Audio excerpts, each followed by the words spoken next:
Tired of that annoying iCloud storage full notification constantly popping up on your iPhone?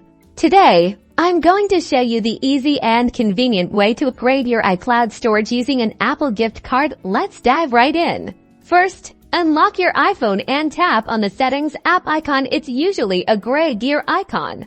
Next, at the very top of the Settings menu, tap on your name. This will take you to your Apple ID settings. On the Apple ID screen, scroll down a bit and tap on iCloud. Now, in the iCloud settings, look for and tap on Manage Storage. This section shows your current storage usage.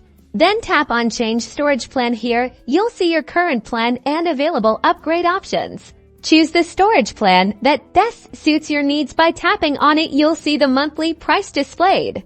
Now, to use your Apple gift card, tap Redeem Gift Card or Code.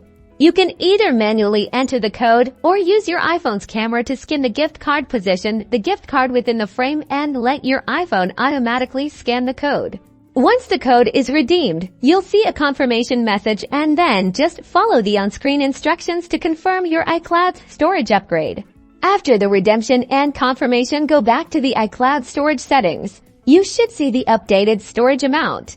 And that's it. You've successfully upgraded your iCloud storage using an Apple gift card, freeing up space for all your photos, videos, and important data. Now you can get back to enjoying your Apple devices without constantly worrying about storage limits. Enjoy!